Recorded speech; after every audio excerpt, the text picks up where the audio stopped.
Hello everyone, welcome to Apti Plus Academy for Civil Services. Hope all of you are doing well, preparing with your full gist and enthusiasm for the upcoming examination. This is a video session on daily news and editorial analysis dated 4th of January.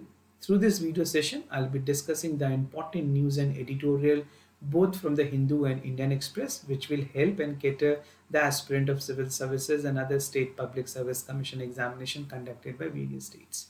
Through this entire discussion, we'll see the important news and understand its relevance from the exam perspective. Let's get started with the news highlights of the day. Then we'll proceed with the in-depth analysis of each and every news one by one. Starting with the highlights of the day. The first important news talks about the GSAT 20 satellite, which is something very important for India. This will be launched with the help of commercial, the part of the launch which is there by the SpaceX. Second important news talks about the upskilling which is necessary for the rural youth. Survey which was conducted come up with some of the facts about the rural population and the livelihood and employment options. The third important news talks about the use of antibiotics. The people are actually making it for a preventive. The consumption is basically for the preventive measures and not for the complete cure of a disease. The fourth important news, the last important news, is about the 50% crime that is reported in India has its origin either from China, Cambodia or Myanmar. So we'll see the detail to that.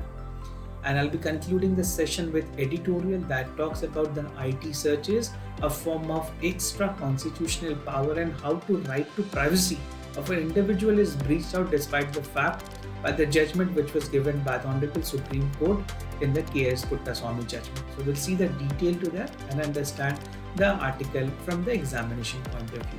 Let's get started with in-depth analysis of the news one by one. So the first important news is about the launch of GSAT 20 satellite, something very important. This is something which will be done by ISRO. ISRO के जो commercial arms है in space वो इस चीज को organize करेंगी, right? In collaborations with SpaceX, which is actually a company owned by the US firm. I think you must be aware of the individual name Elon Musk, right? तो Elon Musk जो own करते हैं SpaceX को उनके साथ collaborations करके communication satellite SpaceX rocket से launch की जाएगी. Something very important. This will be first of its kind which India will be making an attempt, and definitely it is expected that this will make a substantial progress. Now about the GSAT 20, which was named as GSAT N2, do not get confused. This can be an option for the prelims examination. It's a high throughout K-band satellite. So if it is asked in examination which kind of band is used, so this is a K-band satellite.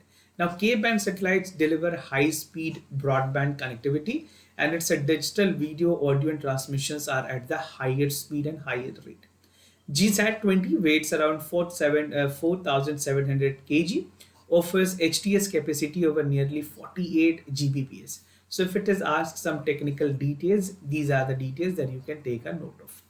Now the satellite has been specifically designed to meet the requirement, and even the remotest area will be connected through this part of satellite. Basically, GSATs की अगर बात करें, if you look at the part of GSAT 20, this is a communication satellite, right? Ultimately, it will be something that will augment the overall part of the communications which is there across the India, and it will help to come up with the part of high speed transmission when it comes to internet connectivity, digital video and audio transmissions. Now SpaceX के Falcon 9 rockets से इसे launch की जानी है.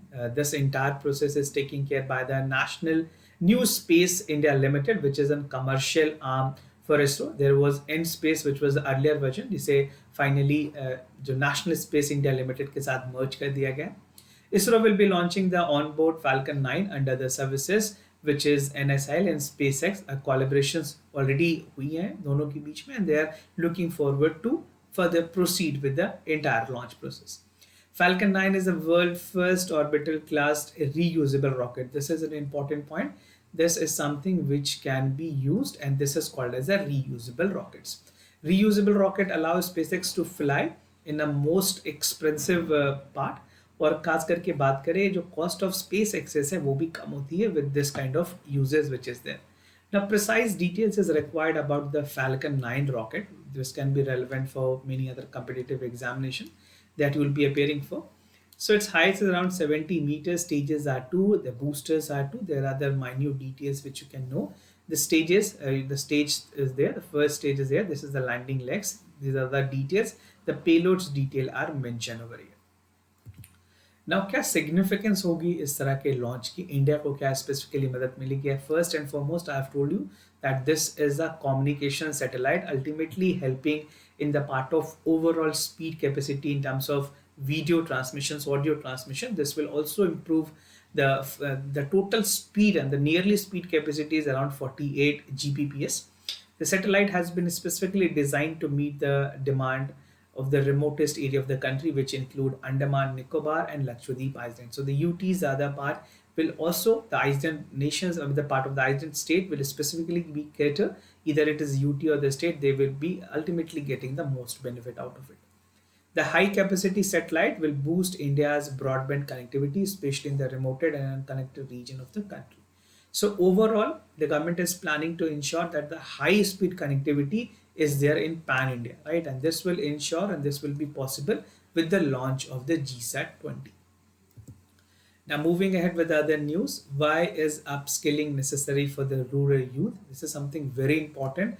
Specifically, it will also help you in general studies paper 4. Case studies की अगर बात करें, in the case study questions or the part of the question you should be handling in the mains examination, this will ultimately help you. एक study की गई थी by the life skill collaborations, and they found that most people in the rural area actually prefer to stay in the native village to for their livelihood options. But UN ने predict किया है that half of the India population will be there in the urban area by 2047. This is what anticipation is. तो इस particular survey के बाद ये भी काफ़ी ज़्यादा concern है कि जो population, if you look at 50% of the population which is residing at the native town, how their skilling can be upgraded so that they can match the part of desired requirement of that generations. So primary source of rural income की अगर बात करें, see mostly agriculture is a one part where the rural income is primarily confined. However, there is a significant shift from the farm income, non-farming jobs की तरफ भी. If you look at the non-farming jobs, that is also more prominent in terms of the agrarian crisis which is ongoing, and even people are coming with more startups. अगर startups की बात करें, startups are also there in the agro economical sector, so this will also help, but for that we need to have a proper skilling. National Sample Survey Office ने अपने findings में बताया that 34 million farmers transitioning like the part of the constructions, and this emphasizes as urgency for promoting the agriculture, emphasizing for the career of the youth, creating an alternative employment option. See, if the individual who is not directly associated with the part of farming, the other alternative, the new tech part of the agriculture can be taken into consideration, and this can only be done once we have the skilling with the proper part of the either the software, either as a part of handling of the instruments. So this can only be brought in once the skilling is given to the individual.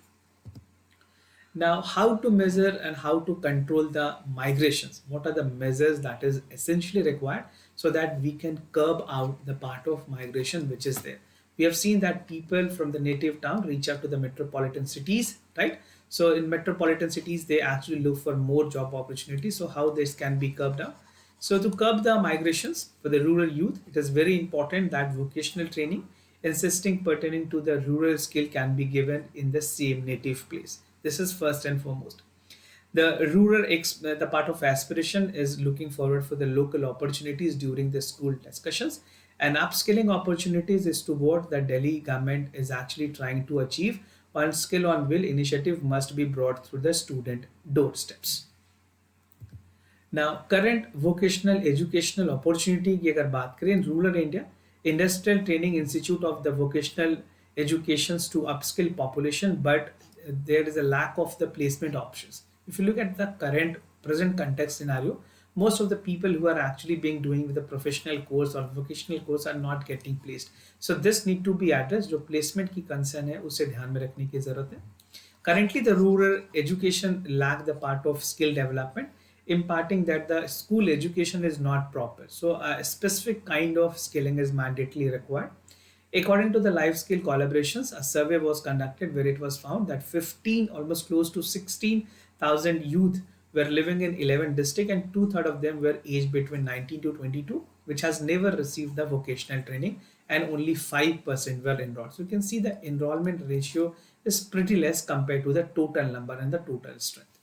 Integrating with the life skill in the rural education could also empower the youth and even culminate the part of thriving generation. So it is very important. जो skilling है India में काफ़ी ज़्यादा and national skill development corporation से NSDC is also working. The various other skills and Deen Dayal Upadhyay skilling योजना भी इस तरह के कई ऐसे स्कीम्स हैं जो कि हेल्प कर रहे हैं, but we need to ensure that the implementation there at the right place. Now, how can education be improved? Definitely, we can take a global practices example. अगर कुछ example पे ले, मेक्सिको की टेली स्कूल्स हैं, ये functions कर रही है जो कि काफ़ी सक्सेस है. Then we have Bhutan well infused curriculums which can be valuable. Telecommunication और मेक्सिको की बात करें, इन्होंने काफ़ी हद तक सेकेंडरी एजुकेशन पे काम किया है. Now, to enhance the rural education, it is very important to make a tailor-made program. This can be customized. The tailor-made program actually suits the requirement of a desired place, and it can specifically empower the certain section of society desiring upon the requirement of an individual, right?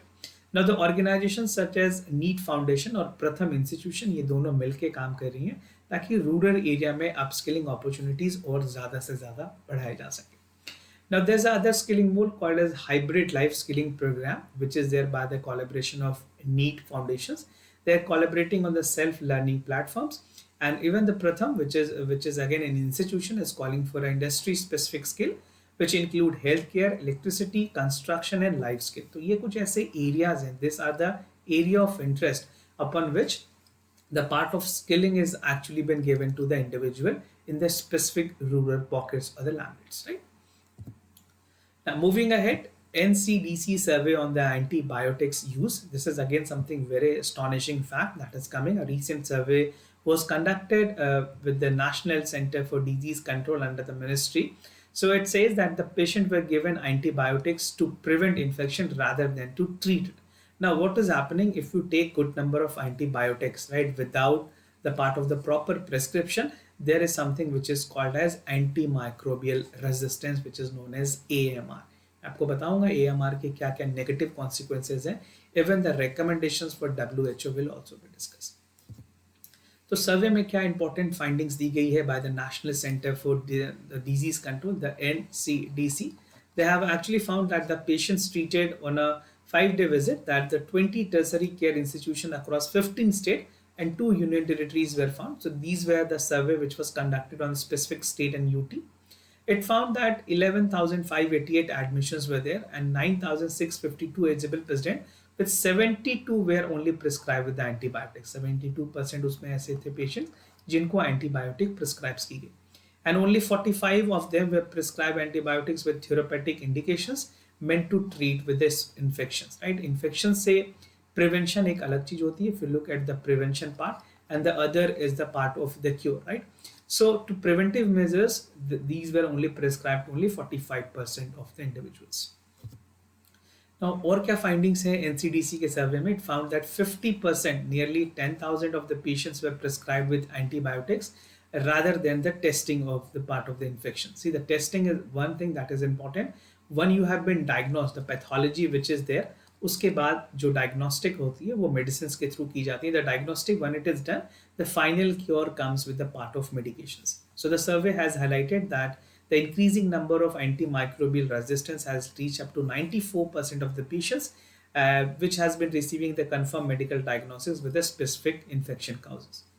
The survey reported that the mid variations were also found in the hospital, prescribing the antibiotics to 37%, and prevalence was there in 100% of the institutions.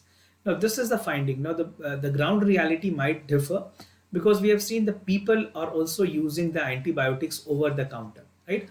Over the counter has become a bigger challenge, even which the WHO has categorically taken a note of that people should avoid using of the antibiotics over the counter because it can change the part of your body type and even it can create the antimicrobial resistance. अगर बात करें AMR की, इसके भी खतरा काफी ज्यादा बढ़ जाती है.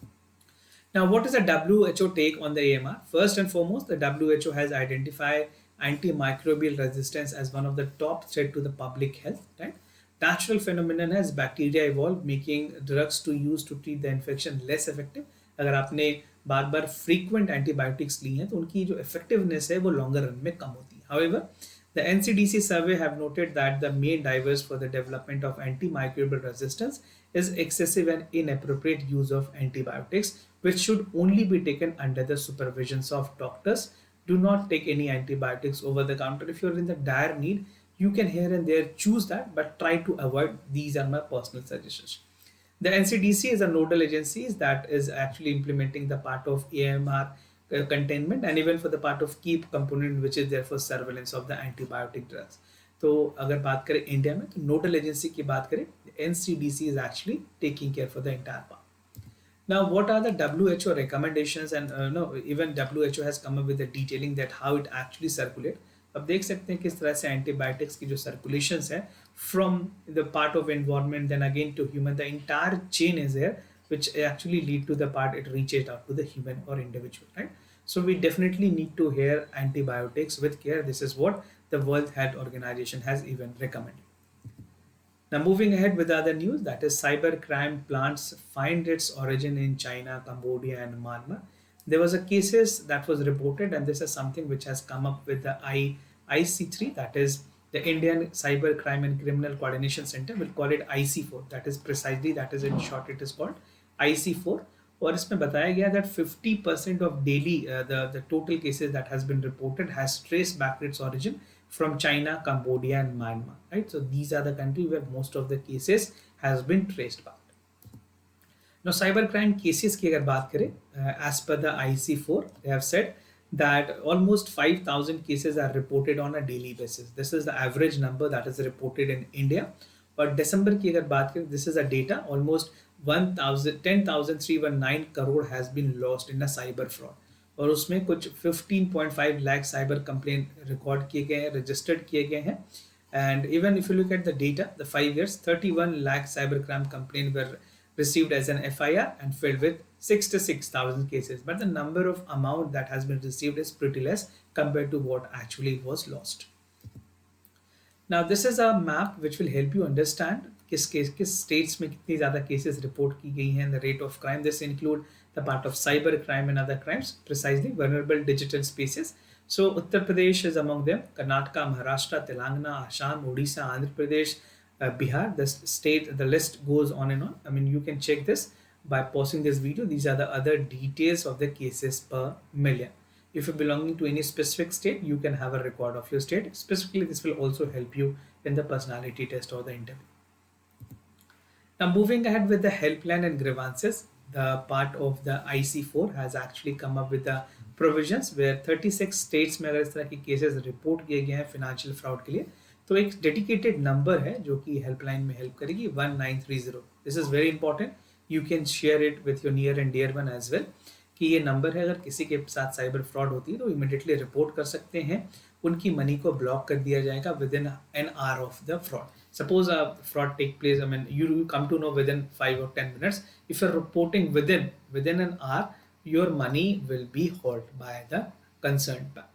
So since 2011, it was seen that 1,112 crore rupees was actually blocked, क्योंकि 4.3 लाख जो victims हैं उन्होंने इसको report किया, but सिर्फ 100 crore rupees ही वापस recover हो पाए हैं. Almost, I mean, this is close to 10% of what the total amount is. Now, Indian Cyber Coordination Centers officer have said that they are actually working with the proper coordinations, and even they urge the people to get the information registered with the IC4 or any police station or cyber criminal unit which is there with a specific police station, so that they can block their money immediately within an hour of the fraud. Now moving ahead with the editorial for the day, talks about the IT searches, the extra constitutional power, and even the right to privacy, which was specifically highlighted in the Justice Puttaswamy cases. So what I'll be looking into this article, first we'll see the judicial deterrence to the executive authority, search and seizure proportionality, the lessons from the Supreme Court order, and we'll have a conclusion to this article.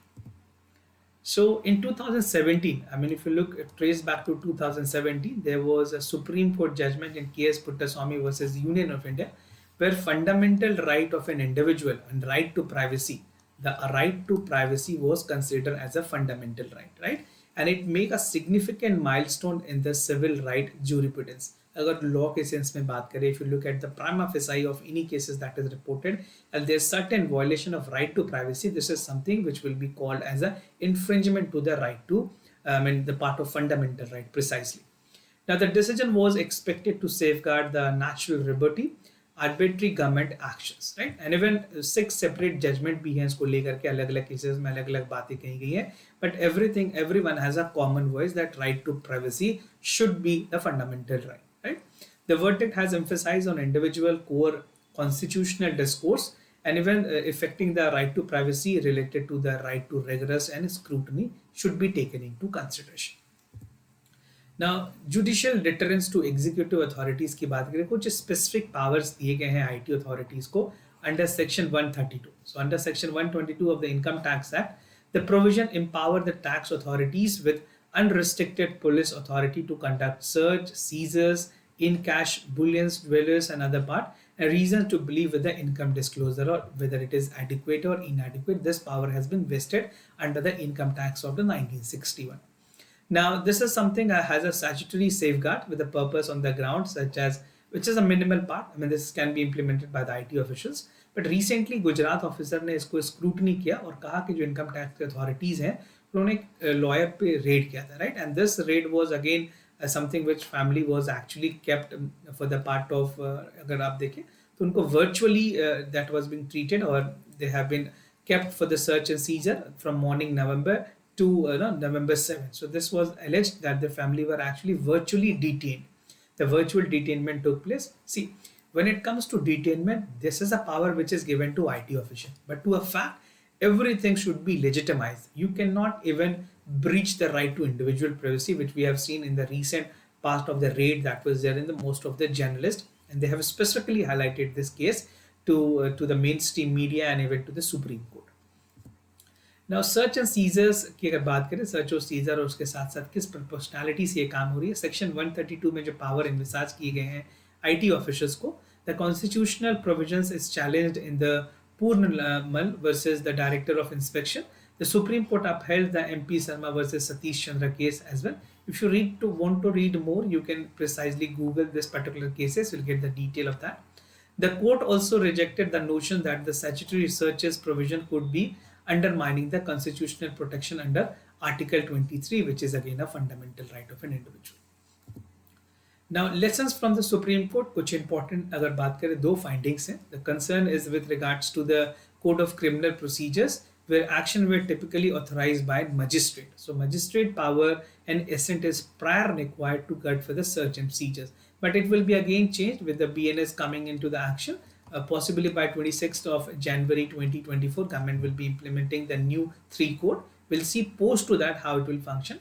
Now, in contrast to that, Income Tax Act do not need much judicial approval. Right? They have their own power vested under the IT Act of 1961. So IT Act 1961 में सारे provisions mention किए गए. Second, the court interpretation has a law which is involved, and the right to constitution has no longer viewed as an isolation, and right to privacy is an inherent right which is mentioned under Article 21, which call for right to personal liberty. So everything must be taken into consideration. Now, to conclude the fact, I mean, in the Puttaswamy judgment precisely, the state powers to search, seizure should be not being merely on the social security, but also should be the subject to the part of doctrine of proportionality. This should be taken into consideration. और section 132 जो IT act की है, उसकी भी violation कहीं ना कहीं individual के जो पर्सनल राइट्स है उसकी भी वायलेशंस होती है. So it should be taken with the conformity to the statutory laws. And a warrant of the income tax search must be well open to the rigorous judicial review in the part of proportionality. If this is something where judicial intervention or the judicial prior assent is not required, तो assent अगर जरूरी नहीं है तो बाद में scrutiny के लिए जुडिशरी इन सारे मैटर्स को देख सकती है, हाईलाइट कर सकती है, and even it can ask for the review of the decision that was taken by the IT official. So this is how we can maintain and even balance out the power between the executive and judiciary and the action which has been actually executed in the part of the welfare or is actually in the part of the criminal or actually in the part of maintaining the part of uniformity in terms of law, in terms of everything that is there for the betterment of the society to a larger extent. Now moving ahead with the answers and discussion for the study questions. For first question, the correct option is B. Now here we talked about the part of the C carbon 14s and other details. So you can check out the correct option.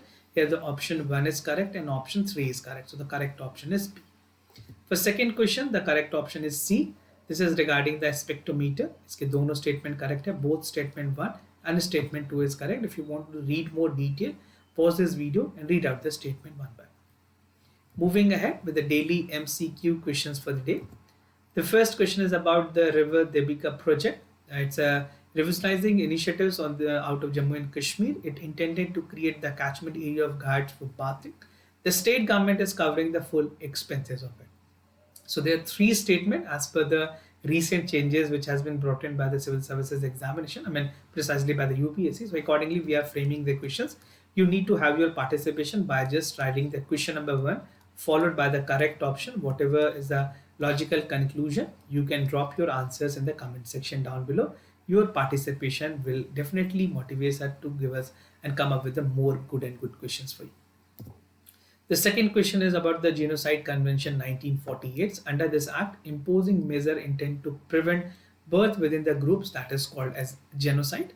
India has not ratified this convention. So which convention is actually ratified by India or not? This has become important for the prelims examination as such. You can drop your answers by writing question number 2 followed by your correct option, which among them is the correct option, and you can drop your answers in the comment section down below. This was all about for the daily news and editorial analysis followed by the MCQ questions. If you have any other concern, queries about test series, new admissions, any other programs, you can reach out to us. We'll be more than happy to assist you. For time being, I'm signing off. Thank you so much for watching. Thank you for staying connected.